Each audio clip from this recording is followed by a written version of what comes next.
Hello everyone, welcome back to my channel. ఈరోజు మన ఛానల్లో హెల్తీగా ఏదైనా స్వీట్ రెసిపీ చేయాలి అనుకుంటే ఇన్స్టెంట్గా ఈ స్వీట్ రెసిపీని ట్రై చేయండి. చాలా ఈజీగా చేసేసుకోవచ్చు. దానికోసం నేను ఇక్కడ ఒక మిక్సింగ్ బౌల్ తీసుకొని 1.5 కప్ వరకు గోధుమ పిండి తీసుకుంటున్నాను.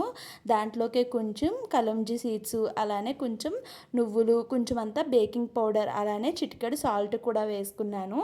ఇవన్నీ వేసుకున్న తర్వాత దాంట్లోకి 1 టేబుల్ స్పూన్ వరకు నెయ్యిని కానీ నూనెని కానీ మీకు ఏది అవైలబుల్గా ఉంటే దానిని వేసుకొని మొత్తం కలిసేలాగా బాగా కలుపుకున్న తర్వాత కొంచెం కొంచెం వాటర్ వేసుకుంటూ మనం చపాతీ పిండికి ఎలా అయితే కలుపుకుంటామో అలానే కలుపుకోవాలి. ఒక 2 నిమిషాల పాటు మూత పెట్టి రెస్ట్ ఇచ్చేయాలండి. 2 నిమిషాల తర్వాత చపాతీ పీట ఉంటుంది కదా, దానిపైన మనం ఈ విధంగా రోల్లా చేసుకోవాలి. మంచిగా చేసుకోవాలండి, సాఫ్ట్గా రోల్లా చేసుకొని ఒక దారం సహాయంతో నేను వీడియోలో చూపించిన విధంగా కట్ చేసుకోవాలి. ఒకవేళ మీరు కావాలి అనుకుంటే నైఫ్తో కూడా కట్ చేసుకోవచ్చు.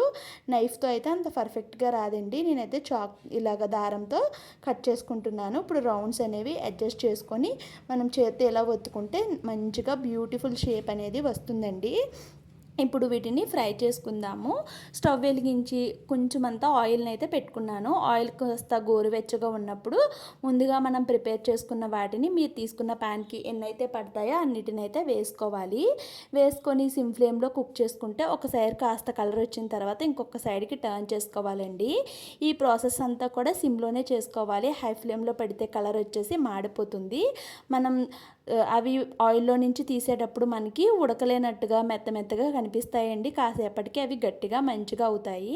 తర్వాత పంచదార పాకాన్ని పట్టుకోవాలి. 1 కప్పు పంచదార, 1 కప్పు నీళ్లు వేసుకొని దాంట్లో కొంచెం అంత యాలకుల పొడి వేసుకొని లైట్గా తీగ ఫామ్ అవుతూ ఉన్నప్పుడు మనం ముందుగా ప్రిపేర్ చేసుకున్న ఈ బిస్కెట్స్ని అయితే వేసేసుకొని షుగర్ సిరప్ అంతా కూడా వాటికి పట్టించాలండి. చాలా ఈజీగా ప్రిపేర్ చేసుకోవచ్చు. ఈ స్వీట్ కనుక మీకు నచ్చితే లైక్ చేసి ఛానల్ని సబ్స్క్రైబ్ చేసుకోండి.